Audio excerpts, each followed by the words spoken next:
TCF Canada, compréhension orale. Avant de commencer, munissez-vous d'une feuille et d'un stylo.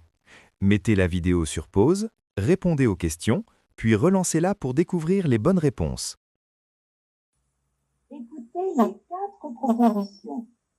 Choisissez celle qui correspond à l'image.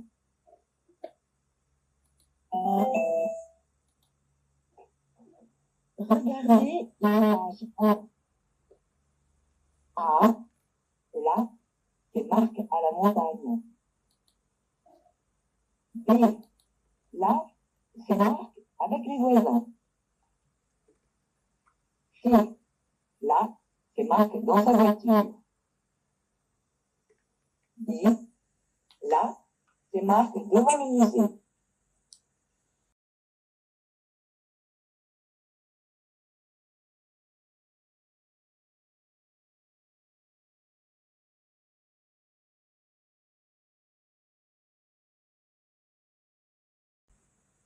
Regardez l'image 2. A, Baissez les bras. B, Enlevez votre pull.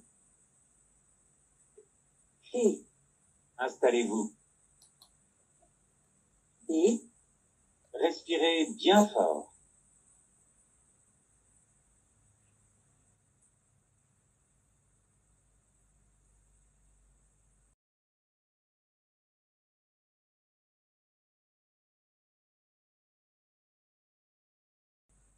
écoutez l'extrait sonore et les 4 propositions. Choisissez la bonne réponse.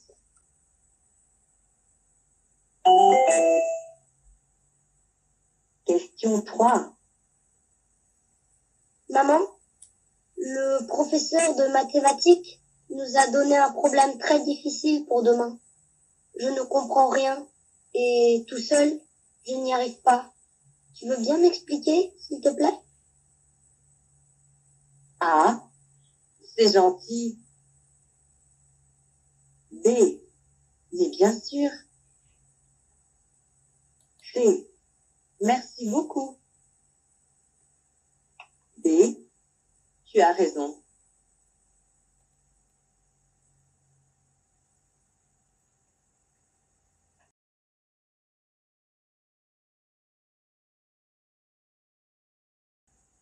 Question 4.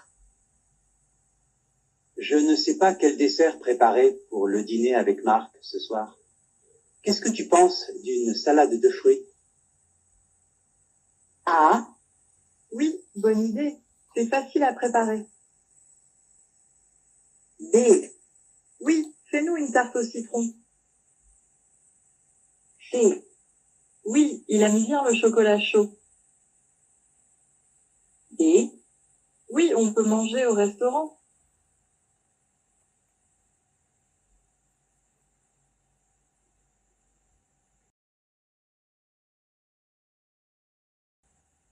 question 5. Excusez-moi, monsieur, pourriez-vous me dire où se trouve la poste, s'il vous plaît? A, Oui. Achetez un timbre. B, Oui. Allez au guichet numéro 3. C, Oui. Écrivez votre adresse ici. D, Oui. Prenez la rue en face.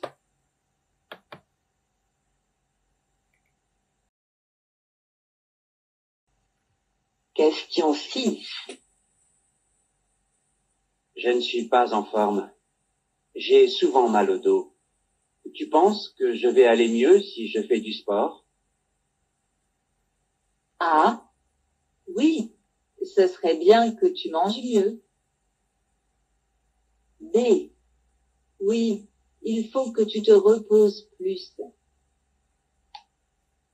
C, oui, prends rendez-vous chez le médecin. D, oui, tu devrais t'inscrire à la piscine.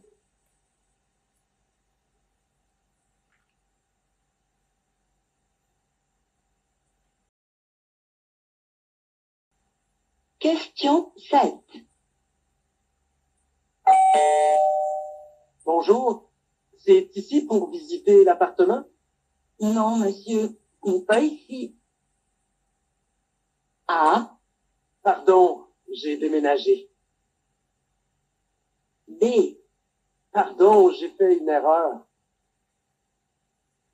C, Pardon, j'ai perdu les clés. D, Pardon, je vais revenir demain.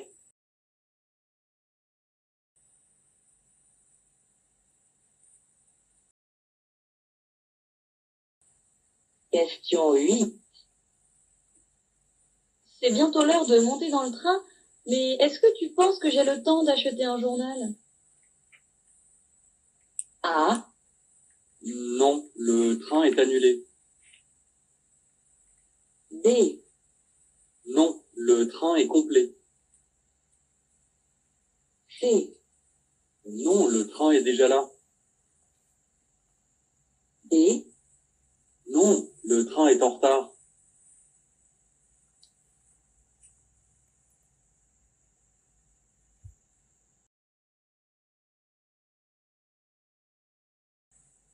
question 9.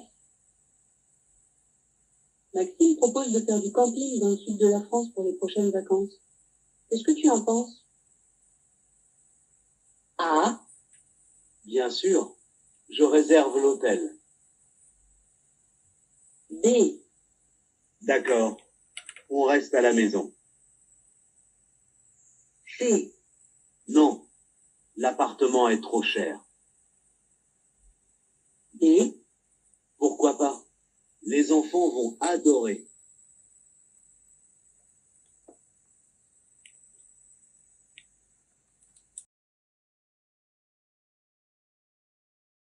question 10.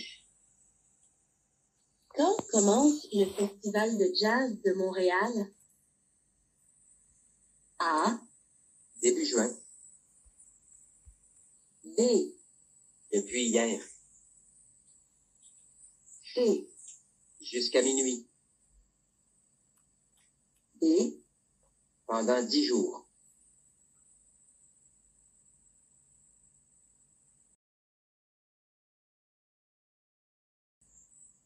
Écoutez le document sonore et la question.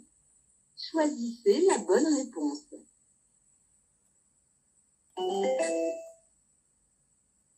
Eh bien, Julie, qu'est-ce qu'il y a? Je vais déménager parce que mon propriétaire veut vendre l'appartement et faire de gros travaux dans quelques mois. Je regarde les annonces sur Internet. Et tu as déjà trouvé un logement? Non, pas encore. Tu sais que Malika cherche un colocataire? Tu pourrais faire des économies sur le loyer? Oui, mais je préfère vivre seule. Question 11. Qu'est-ce que Julie explique?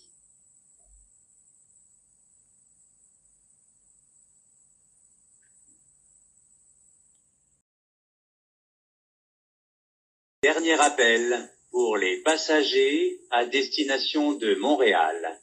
Embarquement immédiat, porte B. Yasmina, on va être en retard. Dépêche-toi. Regarde cette file d'attente devant le contrôle de sécurité. Ne t'inquiète pas, Oscar. Excusez-nous, monsieur. Nous allons à Montréal et notre embarquement est en cours. Est-ce que nous pourrions passer devant vous? Oui, allez-y. Je décolle dans 2 heures. Question 12. Pourquoi Oscar est-il inquiet?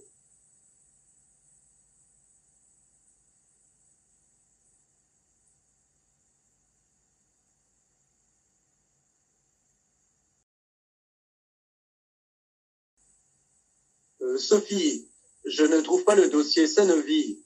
Je l'ai posé sur votre bureau, Ou sur mon bureau. près de l'écran de votre ordinateur, sur la pile de papier. Ah, zut. J'ai jeté tous les papiers qui traînaient. Attendez, je vais regarder. Tenez, il n'est pas perdu. La femme de ménage n'est pas encore passée. Question 13. Où Sophie trouve-t-elle le dossier Sanofi?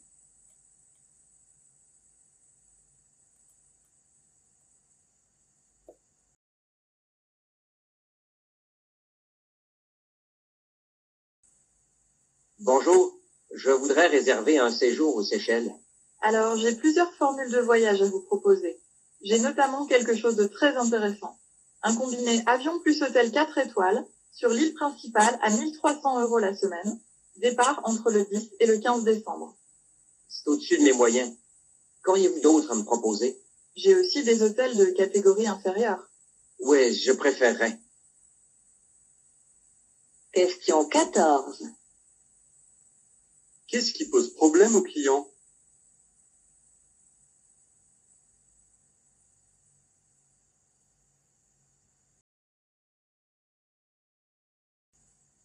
Allô, Alex? C'est Lara. N'oublie pas de prendre tes lunettes pour la séance de ciné ce soir. La dernière fois, tu ne voyais rien et tu as dormi pendant 2 heures. On se retrouve comme prévu? Salut! Question 15. Pourquoi Lara téléphone-t-elle à Alex?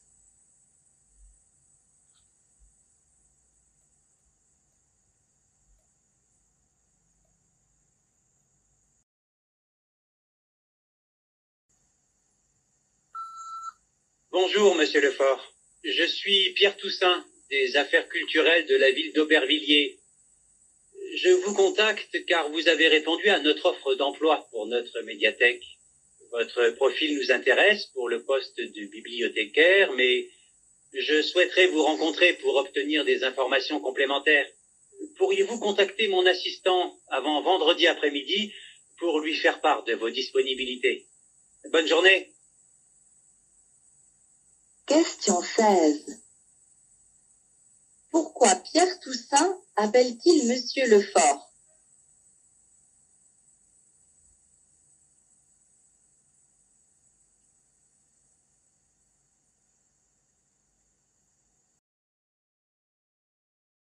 Monsieur, j'ai fini de contacter tous les fournisseurs. Je pourrais peut-être mettre à jour les factures sur l'ordinateur maintenant.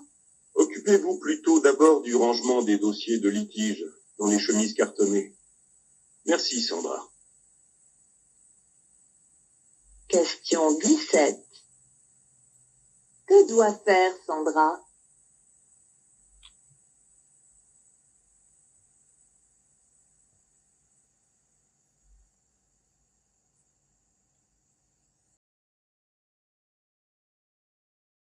Le groupe Canal recrute des stagiaires et pour la première fois, la sélection va se faire uniquement sur la base d'entretiens vidéo. C'est une méthode qui est en train d'ailleurs d'exploser dans les entreprises françaises.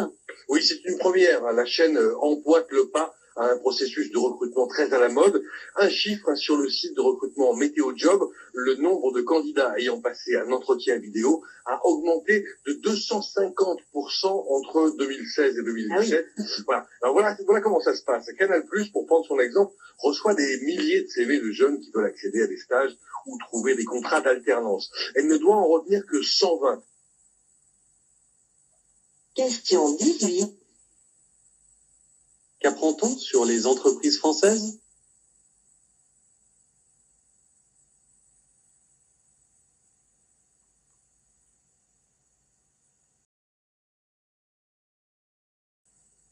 Ah tiens Camilo, tu es au bureau aujourd'hui? Tu n'es pas en télétravail normalement? Non, c'est seulement le jeudi. Et ça te plaît alors? Au moins, je ne perds pas de temps dans les transports et je me concentre mieux sur mes dossiers compliqués. Et puis, même si je ne suis pas là, je suis toujours joignable par téléphone et par courriel. Il m'arrive même d'assister à des réunions par visioconférence. Ce n'est pas très différent d'une journée normale. Question 19. De quoi parlent les deux personnes?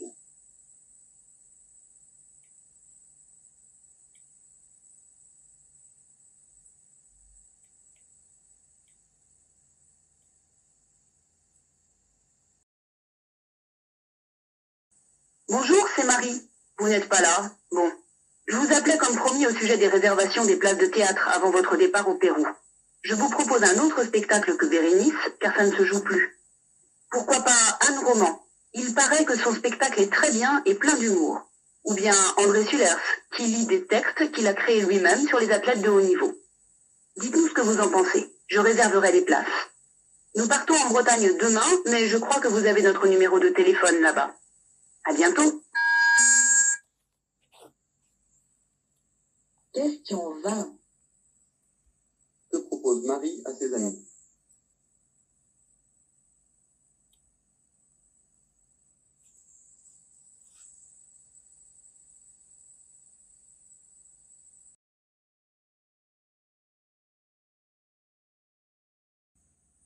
Salut, ça va? Ça va, mais mon petit ami est parti pour 3 mois pour réaliser un documentaire sur la Gaspésie, une région assez sauvage du Québec. Ah oui, je connais. Quelle chance. Oh, j'adorerais y retourner. Et tu vas y aller aussi? J'aimerais bien, mais j'ai des missions prévues prochainement, mais bon. Je vois mon patron demain, je lui demanderai si je peux prendre des vacances. Bonne chance. Tu m'écriras pour me raconter ton expérience là-bas. Et préviens-moi quand le film sortira. Question 21. De quoi parlent ces personnes?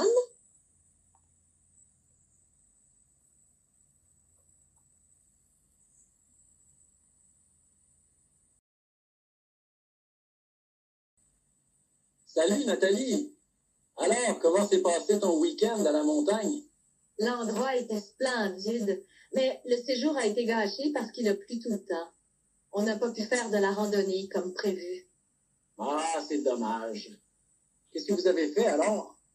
On a sorti les dominos et les cartes. On aurait pu faire ça chez nous, ça nous aurait coûté moins cher. On a fait beaucoup de routes pour rester enfermés. Question 22. Que regrette Nathalie?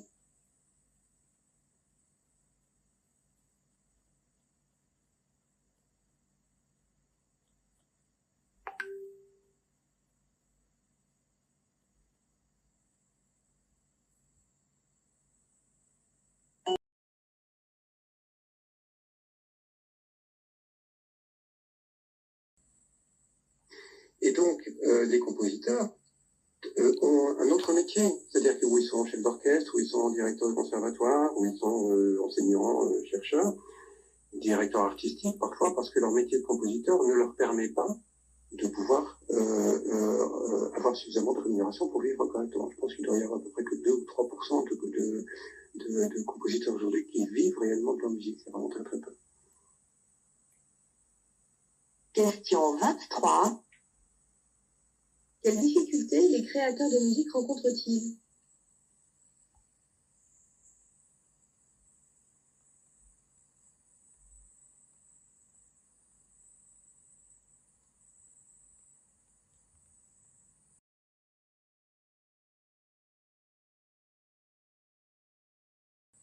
Allô?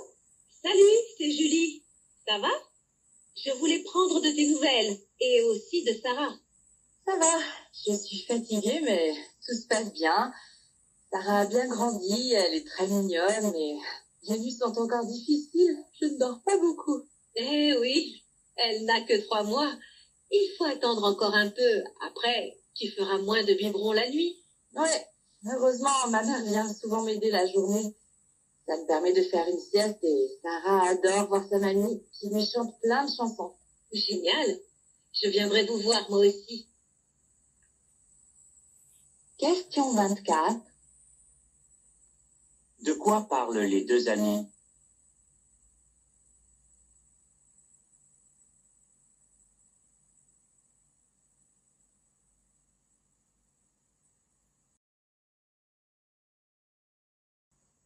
Jadis, on mettait plus l'accent sur les devoirs de l'individu, d'être un bon père, une bonne mère, etc. Et aujourd'hui, on met beaucoup plus l'accent sur ses droits. Et parmi ces droits, il y a le droit au bonheur. Et donc, ce droit, d'ailleurs, qui est inscrit dans la Constitution, dans la Déclaration des droits de l'homme, pardon, eh bien, crée petit à petit une sorte de pression sociale. Et ça, on l'observe depuis une dizaine d'années. Et c'est vrai que les gens veulent, du coup, apprendre à mieux vivre avec leurs émotions, qu'ils considèrent d'ailleurs parfois comme encombrantes. Question 25. Quel changement de société est observé dans ce reportage?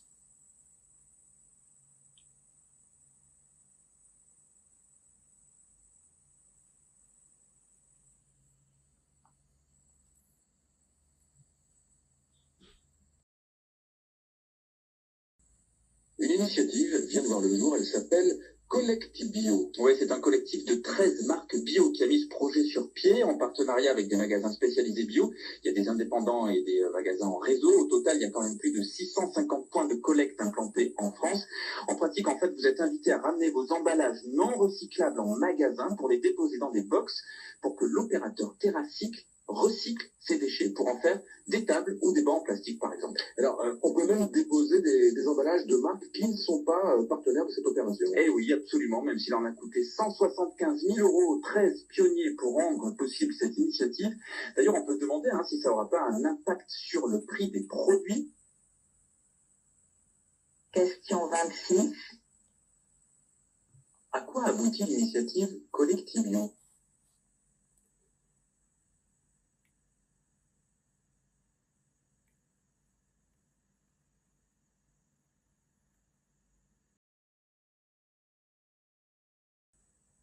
À partir de là, vous n'avez jamais arrêté d'écrire. Et oui, je n'ai jamais arrêté d'écrire. Et en même temps, ça me rend compte véritablement que j'étais écrivain. Moi, j'étais absolument persuadé pendant très très longtemps que tout petit garçon et toute petite fille qui rentrait chez elle ou chez lui écrivait des histoires, puisque c'était ce que je faisais. J'ai l'impression que je suis écrivain comme le pommier fait les pommes, quoi. C'est très très naturel. Tout le monde avait compris que j'étais écrivain, sauf moi. Question 27. Qu'apprend-on au sujet de cet écrivain?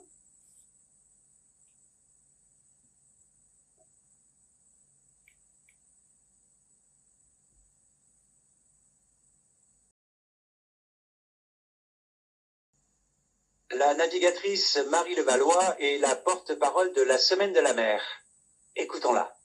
On a voulu mettre en place une Semaine de la mer pour le très grand public. À côté, les institutions membres de l'Alliance de la mer font intervenir des scientifiques et des professionnels qui travaillent sur des solutions d'avenir pour une meilleure gestion de la mer.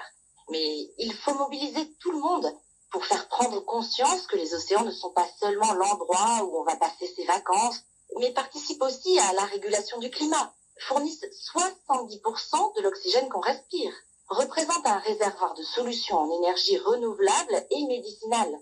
Des ressources dont on ne connaît quasi rien, puisqu'on ne connaît qu'1% de la biodiversité marine. Question 28.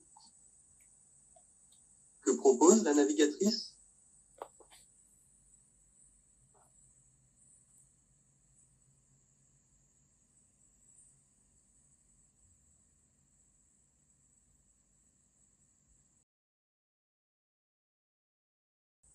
Si demain, vous viviez dans une oasis, je vous parle pas d'un lac avec des petits palmiers au milieu du désert, mais d'une communauté, d'une petite communauté en France, en ville ou à la campagne, où vos voisins seraient comme vous, décidés à vivre de façon plus écolo. C'est ça, les oasis. 500 petits groupes aujourd'hui, des familles, qui vivent côte à côte, mais aussi ensemble. Et c'est peut-être avant-gardiste. Prenez par exemple en Eure-et-Loire, l'éco-hameau du Plessis. 28 familles, soit 60 personnes, qui vivent dans des bâtiments bioclimatiques dont le chauffage, pour faire simple, ne pollue pas, qui toutes ont renoncé à se brancher au tout à l'égout. Leurs eaux grises sont traitées dans des bassins plantés de roseaux qui dépolluent. C'est parfaitement légal et ça marche. Question 29. Que recherchent les habitants de ces oasis?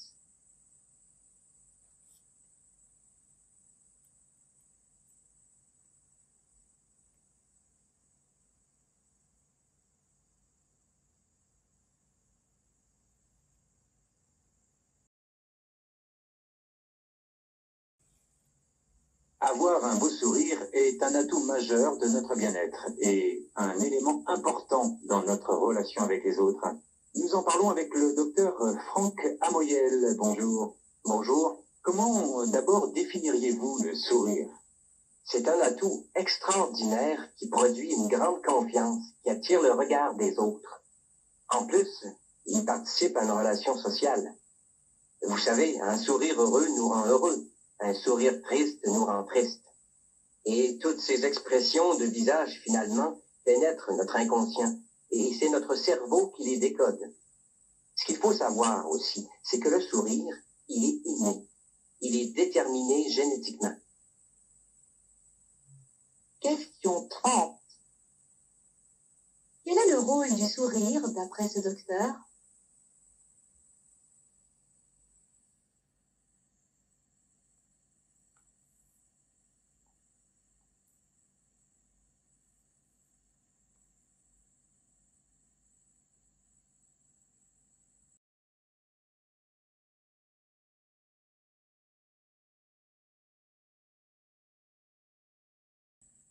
Donc, sans aller jusqu'au licenciement, Philippe, quelles sont les conséquences d'un mauvais niveau d'orthographe? Alors, les responsables des ressources humaines interrogés par OpinionWay pour Pêcherenne reconnaissent à 52% que ça a déjà pu jouer dans la mise à l'écart d'un candidat au moment du recrutement, et ils sont 15% à estimer que ça peut freiner la promotion d'un salarié. Ce qui n'est pas, après tout, énorme pour l'ensemble de la population, mais ça prend de toute autre proportion si on s'intéresse aux plus jeunes, aux moins de 30 ans. Ce sont eux qui disent avoir le plus de mal avec l'orthographe. Quand on leur demande si leurs fautes ont suscité des reproches de la part de leurs collègues, de leur hiérarchie, de leurs clients, ils sont 2 fois plus nombreux que le reste de la population à dire oui. Question 31. Qu'apprend-on sur le niveau d'orthographe dans le monde du travail?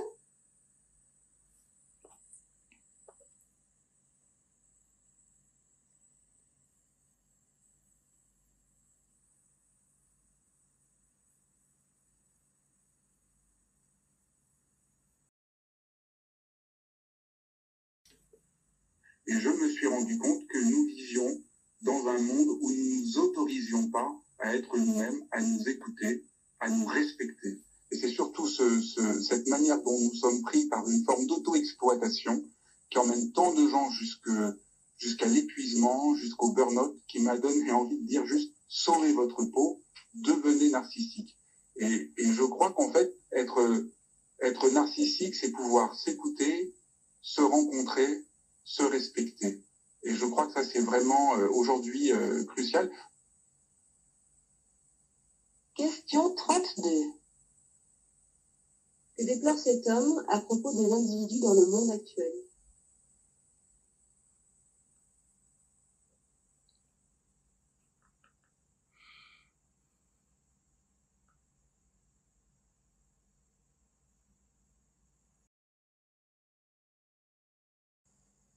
On a de la difficulté à croire que vous n'ayez pas envie de faire de la politique. Et vous savez, bon, j'espère qu'on va parler un peu de démocratie. La démocratie, ça ne s'exprime pas exclusivement par la politique électorale. Ça me surprend toujours quand je vous entends dire que vous n'avez pas l'intention de faire de la politique. Ce que vous avez à l'esprit, c'est de vous présenter. Mais en fait, j'en fais de la politique. Je fais de la politique internationale, mais sans mandat, ce qui d'ailleurs pose ses propres problèmes. Les gens pourraient dire, mais vous êtes qui? Qui vous a donné un mandat? Mais je pense qu'on vit maintenant dans un monde où les gens qu'on appelle la société civile se sont de plus en plus organisés à l'extérieur des institutions formelles de la démocratie. Question 33. Dans quelle mesure cette femme fait-elle de la politique?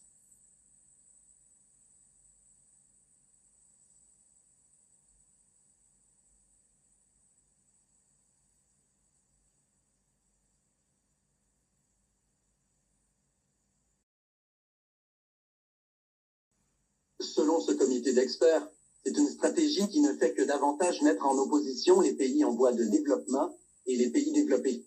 Ils estiment que la consommation de poissons d'élevage dans les pays riches ne fait qu'aggraver la situation dans les autres pays, puisqu'il faut avoir recours aux réserves de poissons des pays en développement pour produire les ressources qu'on consacre à l'élevage industriel.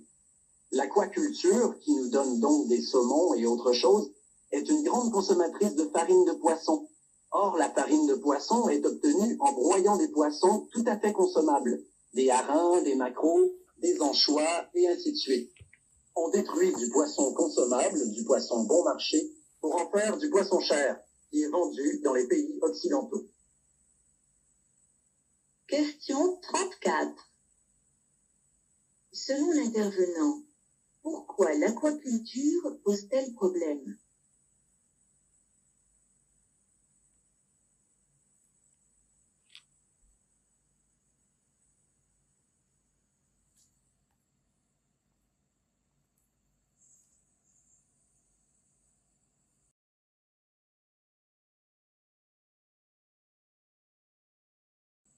La formation continue offre parfois une seconde chance inespérée pour changer de cap. Armelle nous le montre. Parlez-nous de votre ancien emploi. Ingénieur agroalimentaire. J'ai travaillé pendant 12 ans dans un centre technique industriel, puis j'ai été licenciée. Pourquoi avoir suivi une formation? Suite à mon licenciement, j'ai postulé à différentes offres d'emploi, mais on me reprochait toujours mon profil trop scientifique et ma méconnaissance des systèmes et acteurs de l'innovation. Afin de combler ces lacunes, je me suis inscrite en Master 2. Comment s'est-il déroulé? Les obstacles ont été nombreux, administratifs, financiers et organisationnels. Mais j'ai tenu bon et la double compétence acquise me permet aujourd'hui de travailler dans le domaine que je cherchais. Question 35.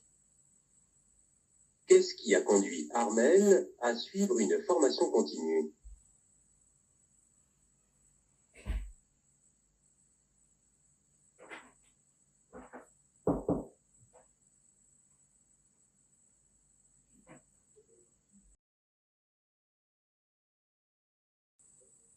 Est-ce que vous pensez que dans le cosmos, il y a une autre planète sur laquelle nous pourrions habiter? Bon, que nous pourrions habiter, je ne sais pas. Nous ne savons rien de cela.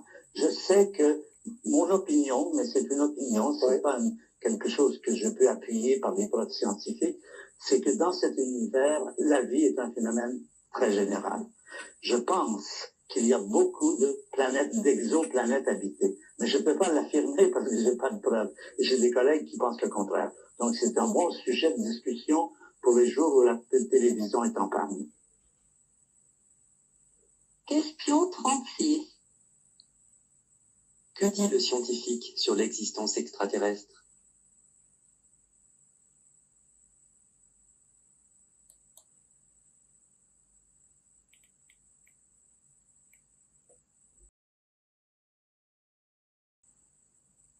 Bon, j'accepte l'idée que l'homéopathie n'a pas une efficacité tellement différente que ça d'un placebo. Mais en fait, nous avons besoin de médicaments qui sont des placebos. Et je suis médecin et je le dis. Et le problème, c'est qu'aujourd'hui, à la limite, quand un patient guérit grâce à un placebo, on va sous-entendre qu'il a eu tort de guérir. Hein.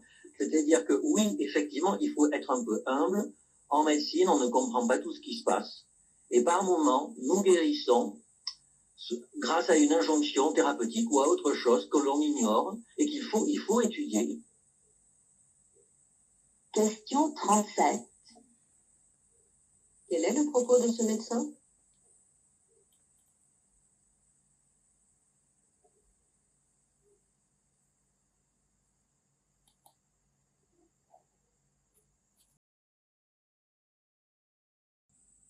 Sur le hasard, la recherche de langue originelle a longtemps occupé les synapses des linguistes. Est-ce une quête toujours pertinente aujourd'hui?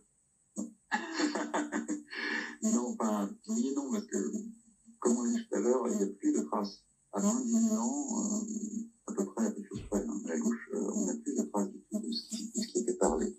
Il y a des théories qui disent que toutes les langues du monde, il n'y a qu'une seule langue, et il y a autant de théories à côté qui disent que non, la langue est née en divers endroits du globe, et que donc il n'y a pas une famille de langues, mais plusieurs. Et en l'état actuel des choses, je doute qu'on puisse un jour déterminer qui a tort ou qui a raison. Question 38. Qu'explique Charles Brassard à propos de la langue originelle?